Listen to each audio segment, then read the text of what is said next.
Sian Gasa, abay rumesbak dito po sa reklamo or dun sa kaso na inihain ni Michelle D ngayong araw. Ang lahat ng yan. But before that, if you haven't subscribed yet to my YouTube channel, please don't forget to like, share, and subscribe at hit mo na rin ang notification bell for more showbiz updates. Ngayong araw ng Lunes, Feb 16, 2026, ang aktres at beauty queen na si Miss Michelle D ay opisyal na nagsampa ng cyber libel complaint laban sa social media personality na si Sian Gasa at 4 na Facebook pages na tanggapan ng National Bureau of Investigation or NBI ng Cybercrime Division sa Pasay City.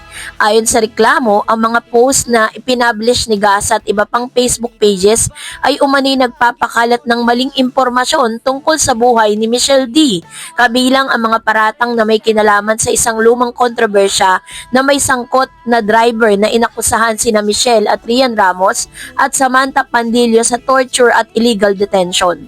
Sa pananaw ng kampo ni Michelle, ang mga maling impormasyon ay hindi lamang nakakasira sa reputasyon kundi lumalabag din sa karapatan sa privacy at dignidad ng isang tao. Sa kabilang dako, binati ko si Sian Gasa ang pagsampa ng kaso. Sinasabing ito ay isang strategic move ni Michelle upang i-divert ang atensyon ng publiko mula sa issue ng reklamong ibinabato laban sa kanya at iba pang mga personalidad. Ayon sa mga social media posts ni Gasa, ang balita ay magiging Michelle D versus Sian Gasa na siya raw ngayon ang magiging sentro ng kontrobersya. Ito ang pinakabagong kabanata ng isang malalim na mas komplikadong serye ng mga pangyayari na nauugnay sa insidente ng umano'y pang-abuso at legal na sagutan sina Michelle D at Rian Ramos at iba pa.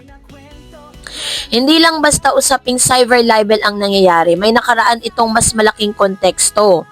Reklamo laban kay Michelle D at iba pa. Noong January 2026, isang dating driver na si Mr. Bonifacio Baron na naglilingkod kina Michelle D at Rian Ramos ay naghain ng reklamo sa NBI tungkol sa torture at serious illegal detention laban kina Michelle, Rian Ramos at beauty queen Samantha Panlilio. Ayon sa driver, umano'y sila'y binugbog, hinaras at ikinulong sa isang kondominium ng hindi patas. Humingi siya ng tulong sa isang civic group para makamit ang hustisya.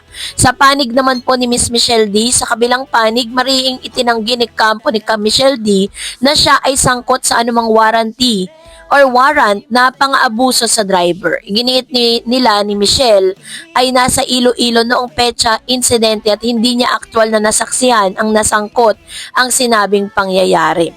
Bukod dito, si Michelle at ang kanyang mga abogado ay nagsampa rin ng qualified theft complaint laban sa driver kaugnay sa issue ng blind item at post sa social media na nagsasabing may kinalaman sa sensual information or threesome statements na ibinuo sa internet laban kay Michelle. Ito rin umano ang nag-ugat sa mas marami pang usapin na nag-trending topics na naugnay sa pangalan niya.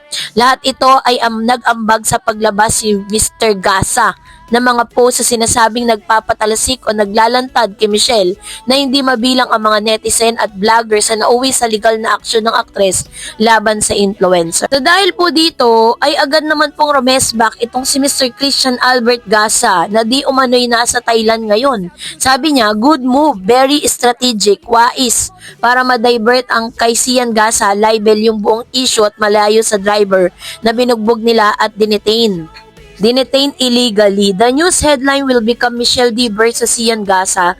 Tapos siya na ngayon yung biktima na lumalaban. Because let's be real, the threesome chismis did not hurt her career at all. Ilang taon nang maingay yung issue na yan. Nakatulong pa nga sa kanya actually. The truth is, nasira yung pangalan niya dahil kay Kuya Driver. So kailangan nila ako ngayon kasuhan for damage control. At the same time, yung mga journalist, news agencies and content creators na magpo-post sa kanya in the future ay mangingilag na. That's the clear message for everyone to save her name and career. I fully understand the bigger picture.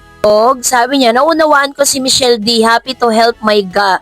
May God bless her. Ayan, yan po ang ilan sa mga sagot ni Mr. Sian Gasa sa kaso na na i-file ni Miss Michelle D ngayong araw. Bago tayo lumalim sa mga opinion, mahalagang maunawaan din natin kung ano ba ang tinatawag na cyber libel case. Sa ilalim ng Crime Prevention Act of 2012, Republic Act 10175 sa Pilipinas, ang cyber libel ay isang krimen kapag ang isang tao ay nag-post ng mapanirang impormasyon online na nagdudulot ng pinsala sa reputasyon ng ibang tao. Ito ay maaaring magmula sa social media, blogs o kahit sa comment section. Ang libel ay traditionally ay isang pampanitikan at nakasulat na pang-iinsulto o mahaling pahayag na nakakasira sa reputasyon. Sa digital era, ang cyber libel ay pinalawak ang saklaw upang masakop ang mga posts at online content na pareho ang epekto na maaaring magdala ng malubhang parusa kabilang ang pagkakakulong sa ilalim ng batas. So, hindi siya simpleng drama lang, no? Ito ay larawan ng modernong media at social discourse. Hindi na bago ang industriya ng showbiz, ang intriga at chismis, ngunit ang nangyayari kay Michelle D ay mas malalim. Ito ay paglaban sa isang tao para sa kanyang reputasyon at dignidad sa harap ng malawak at walang patid na online scrutiny. Sa mundo ng social media, isang viral post lamang ang maaaring magwalis ng karera, pagkatao at credibility ng isang tao. Totoo na may kapangyarihan ng social media upang magbigay ng impormasyon. Ngunit may kaakibat itong responsibilidad. Ang pagkakalat ng maling impormasyon lalo na sa laban ng isang kilalang personalidad ay maaaring magbigay ng malaking pinsala hindi lamang sa kanyang pagkakakilanlan kundi pati na rin sa kanyang mental health at kabuhayan. Ang pagsampa ng cyber libel case si Michelle D ay maaaring tingnan bilang isang pagtindig ng sarili laban sa cyberbullying at misinformation. Hindi lang ito pagtatanggol sa image, kundi pagtatanggol sa prinsipyo ng katotohanan at respeto. Pero may isyong dapat pag-usapan, ang limitasyon ng cyber libel laban sa free speech. Sa kabilang banda, may mga argumento rin na ang mga ganitong kaso ay maaaring gamitin upang silence or patahimikin ang kritisismo or legitimate commentary, which is yung sinabi ni Mr. Cian Gasa. 'Di ba, na parang ginagamit daw di umano siya para i-stop lalo-lalo na yung mga ahensya and content creators na gumagawa po ng mga vlogs, no, patungkol dito sa issue na to. So yun yung sinasabi niya. Pero kung ang isang parang statement talagang defamatory or parang nakakasira na siya sa credibility at sa pagkatao ng isang tao, talagang pasok na pa rin siya sa tinatawag na cyber libel case. Maraming netizen ang nagsasabing ang kaso ay isang strategic move ni Michelle upang i-divert ang atensyon mula sa malaking issue. Halimbawa, ang reklamo laban sa kanya at iba pa dahil sa dating driver. May punto to lalo na sa panahon ngayon na halata ang tensyon sa pagitan ng free expression at legal accountability online. Maraming taong naniniwala na dapat may malawak na proteksyon ng free speech habang may iba namang nananawagan na dapat ding may proteksyon ng biktima ng maling impormasyon.